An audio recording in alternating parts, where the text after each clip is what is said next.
Good morning.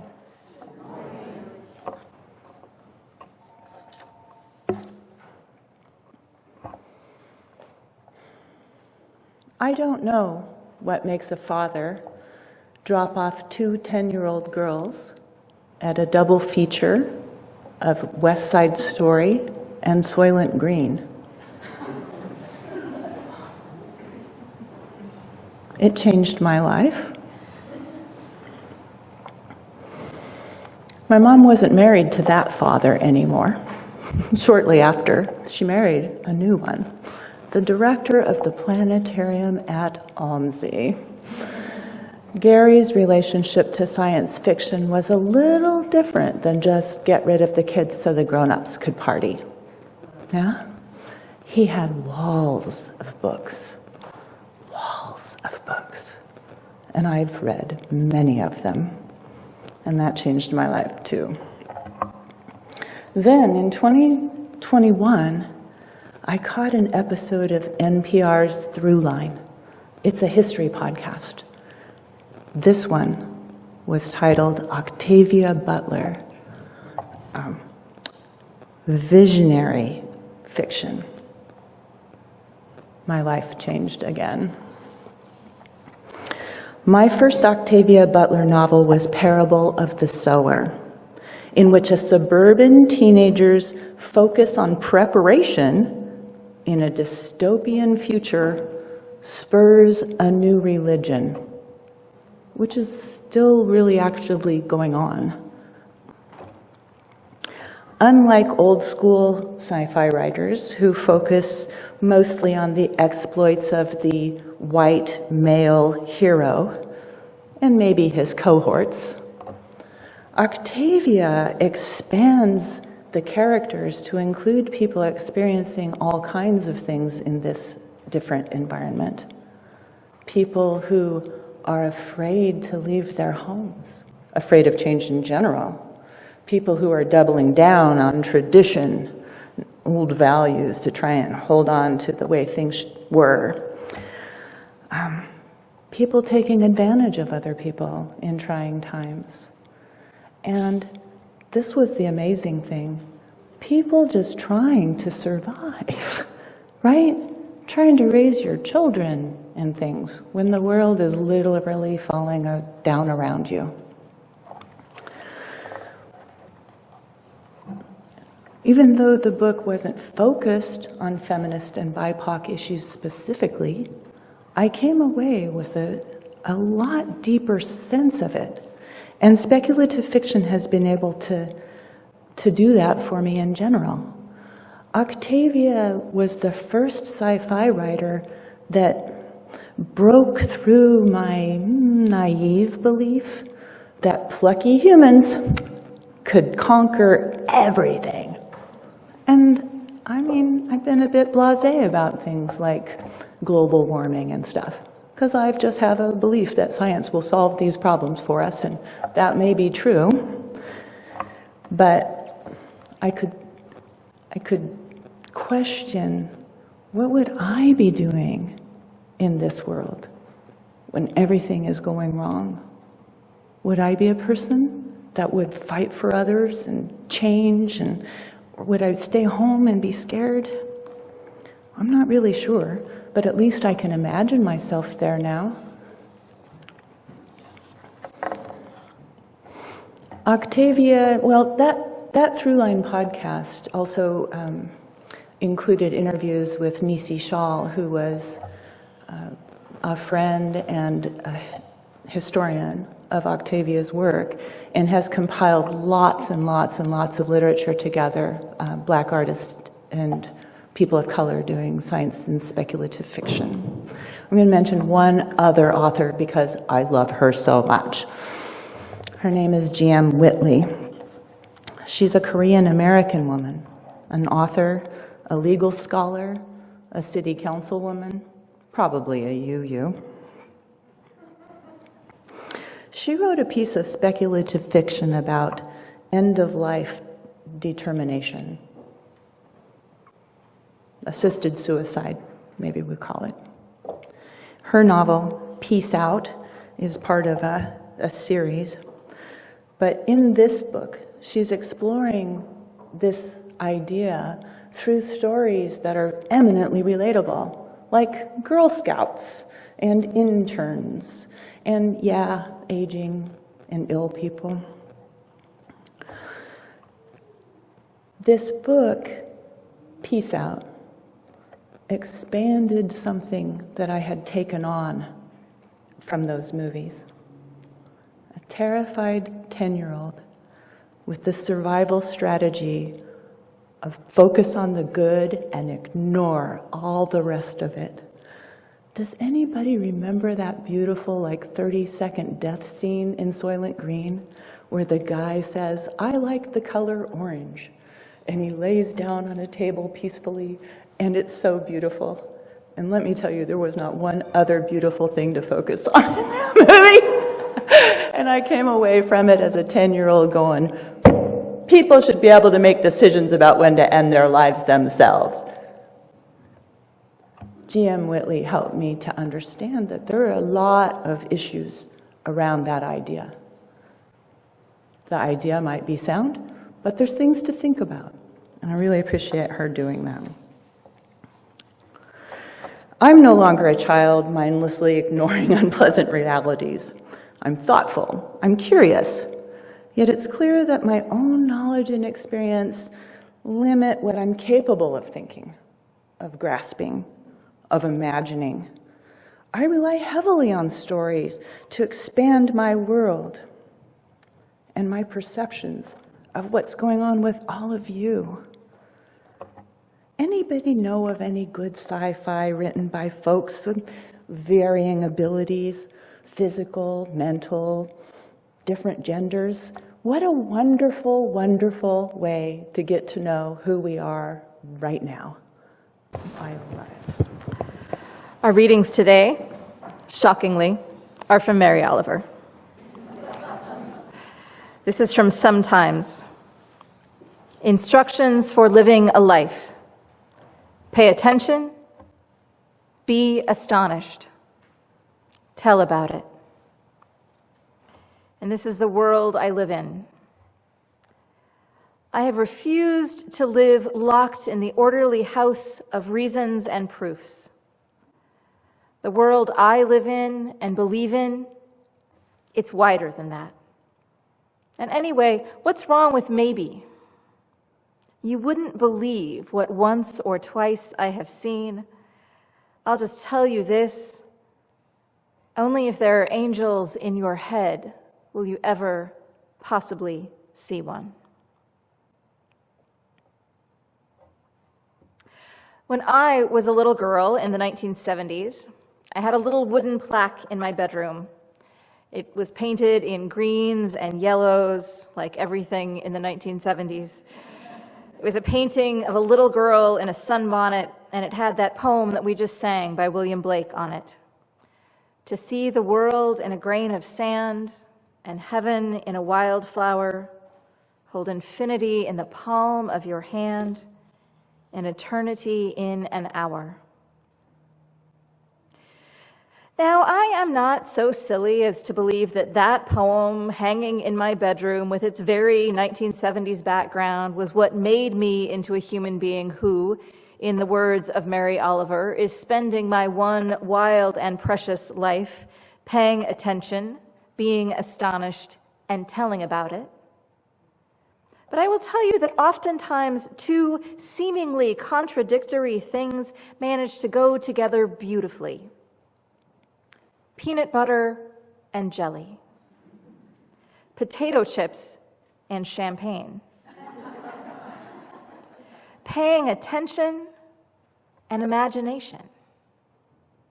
And on that note, Mary Oliver and science fiction. Many of you who have been attending for several years have heard the poetry of Mary Oliver, and probably many others of you have as well. Mary Oliver died in 2019 at the age of 83. She was born and raised in Ohio in a pretty dysfunctional family, and she found a lot of comfort walking in the woods around her home. She worked for several years at the estate of Edna St. Vincent Millay, together with the poet's sister, Norma, organizing her poetry after she died. And it was here that she met Molly Malone Cook, a photographer who became her partner for over 40 years. Oliver's first book of poetry was published when she was 28 years old. She won the Pulitzer Prize in 1984 and a National Book Award, and published about 32 books of poetry, together with several essays and 4 nonfiction works.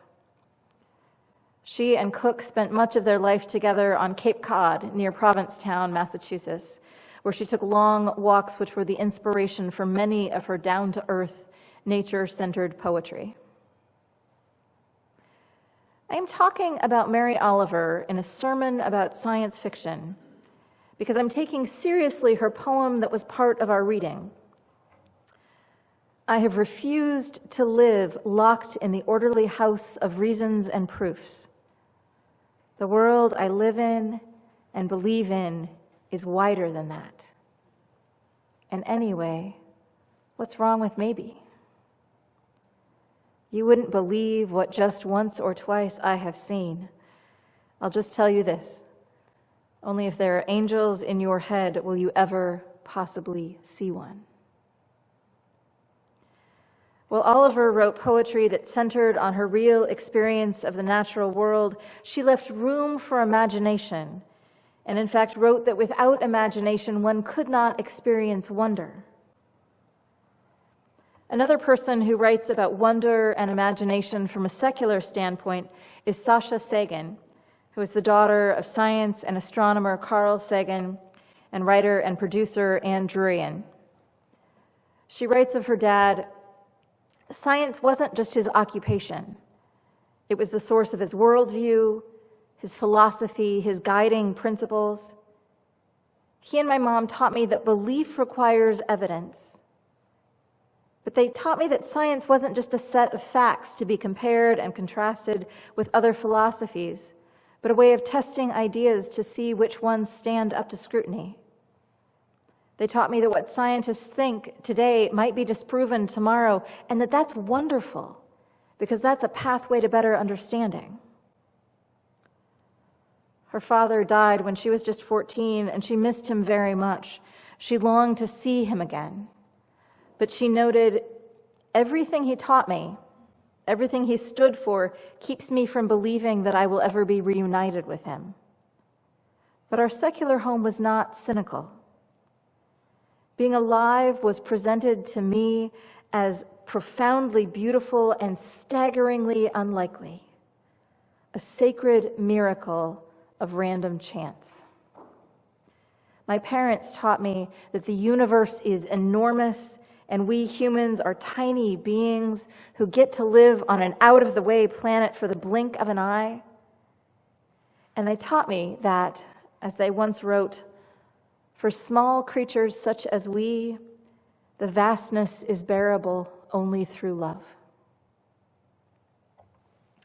That last quote is from a book Carl Sagan and Ann Druyan wrote called Contact, which was also made into a movie starring Jodie Foster. In the book, which was published in 1985, and the movie from 1997, a young girl fascinated by radio signals and space is talking with her dad about the possibility of extraterrestrial life. And he says, "The universe is a pretty big place. If it's just us, it seems like an awful waste of space." Many, many authors have taken that quote seriously and given us a huge variety of novels and short stories and games and films that examine the idea that perhaps, just perhaps, we are not alone out here. Science fiction and fantasy come in many, many flavors. Some of the most popular genres within science fiction and fantasy are space opera, a genre that involves space travel, space warfare, often romance. Star Trek, Star Wars, Flash Gordon all fall into the space opera category. Other popular genres include hard science fiction, full of scientific facts, and soft science fiction, more sociology-oriented. Utopian and dystopian fiction were one of the first genres of science fiction, including works like Plato's The Republic and Thomas Campanale's The City of the Sun, which was written in 1643. Oftentimes, dystopian and utopian books are seen as reflections of the author's ethos. What we believe in is a utopia, and what we fear is dystopia. Sometimes characters travel to two places, one utopian, one dystopian, to reflect that we have choices in the matter and that what we choose to do will affect how the worlds turn out. Famous utopias include Herland and Ecotopia, while novels like Woman on the Edge of Time by Marge Piercy and The Dispossessed and Always Coming Home by Ursula K. Le Guin feature worlds of utopian ideals next to their dystopian neighbors.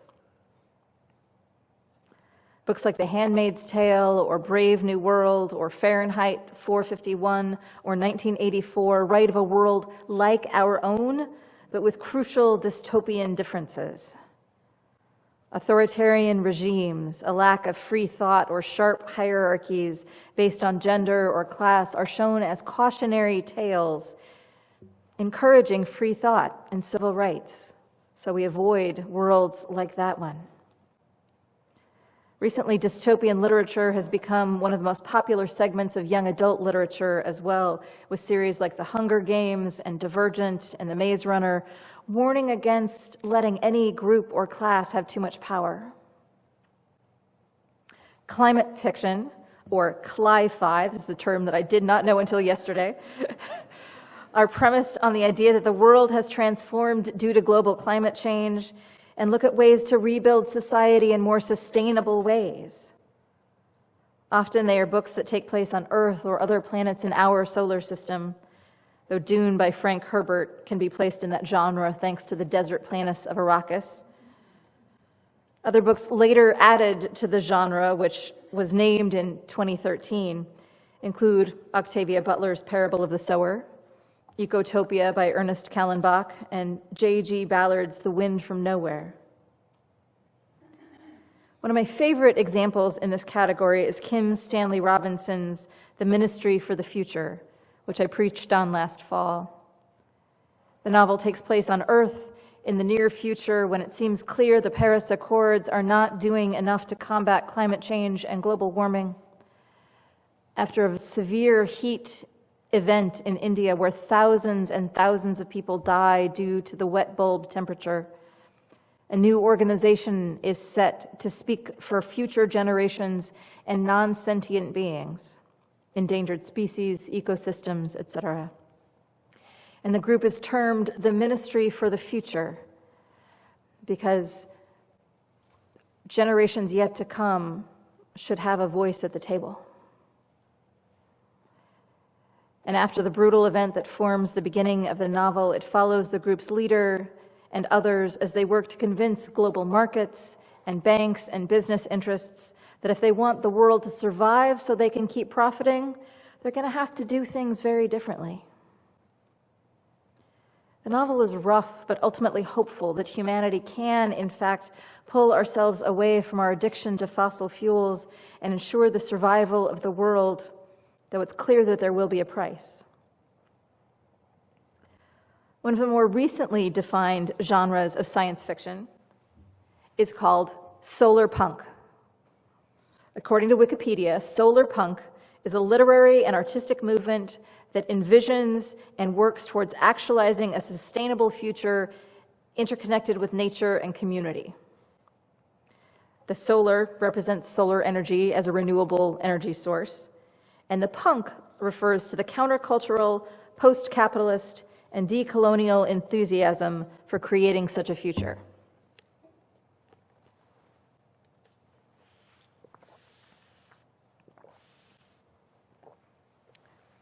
Of course, like every other category of science fiction, solar punk didn't begin after it was named.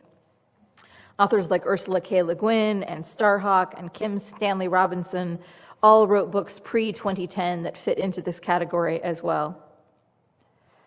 One of my favorite recent series fits firmly into this category. It was, in fact, commissioned by Tor Publishing as 2 solar punk novellas from author Becky Chambers. A Psalm for the Wild-Built and A Prayer for the Crown-Shy are books, make up a 2-book set called Monk and Robot. And they feature a non-binary monk named Dex, who decides to leave the large city on Panga, where they have spent their entire life, traveling through small villages in the countryside, becoming a tea monk, serving tea and providing the equivalent of pastoral care to residents of the smaller towns. The reason I bring this book up today is that the reason sibling Dex leaves their original monastery in the city is something that Mary Oliver would notice. Somewhere, Dex heard about crickets. And I quote, "The urge to leave began with the idea of cricket song." Dex couldn't pinpoint where the affinity had come from. Maybe it had been a movie they watched, or a museum exhibit, some multimedia art show that sprinkled in nature sounds, maybe. They'd never lived anywhere with cricket song, yet once they'd registered its absence in the city's soundscape, it couldn't be ignored. They noted it while they tended the Meadow Den Monastery's rooftop garden, as was their vocation. It'd be nicer here if there were some crickets, they thought, as they raked and weeded. Oh, there were plenty of bugs, butterflies and spiders and beetles galore, all happy little synanthropes whose ancestors had decided the city was preferable to the chaotic fields beyond its border walls. But none of these creatures chirped. None of them sang. They were city bugs, and therefore, by Dex's estimation, inadequate. After telling the keeper of the monastery about their desire to change vocations, she made sure someone was filling in for their position, that a goodbye party was thrown, and that a wagon was commissioned for their new vocation. After the party began, Dex began having second thoughts about leaving the place they'd spent their whole adult life. Dex's cart curled in on itself, protesting loudly, saying that it wasn't too late, that they didn't have to do this, they didn't have to go. Crickets, they thought, and the protest vanished. What can you imagine based on what you have observed in your life? How do you think the world could shift and change for good or for ill based on what is present in the here and now? What have you read or watched that opens you up to different possibilities? What have you encountered that brings you hope? What have you encountered that frightens you away from other options? There is a world of reason and proof, and that can be a glorious world. But there are other possibilities out there as well. Mary Oliver said that if you have no angels in your head, you will never see them. What can you imagine encountering that would open you up to new possibilities of delight or horror? I was a lucky kid in many ways. I had a family who loved me and possibilities ahead. But as I think about that plaque in the bedroom, I think perhaps the 2 things that shaped me most were the natural world and the world of books. I lived near the beach and I saw tide pools. I caught newts in the neighbor's pond and sat by the side of the creek watching salmon spawn and bugs skitter. And I read books. Voraciously, I read books. And I got to hear stories of other worlds, real or imagined. I learned about people different from myself. I developed empathy for animals, reading Watership Down and Charlotte's Web. I developed ideas about who I was and what I could become, reading biographies of Eleanor Roosevelt and Clara Barton. And I learned about different possibilities by reading Ursula K. Le Guin's The Left Hand of Darkness and The Dispossessed. And I am still learning about possibilities by reading books like N.K. Jemison's What About Black Futures Month and The City We Became, and Octavia Butler's Parable of the Sower and Parable of the Talents, and Andy Weir's Hail Mary and Artemis. It is a beautiful world, my friend, terrible and strange. Pay attention, be astonished, and tell about it. Whether it is fact or someone's imagination, there is truth in the stories, and the truth will free our minds. May it ever be so. Blessed be, and amen.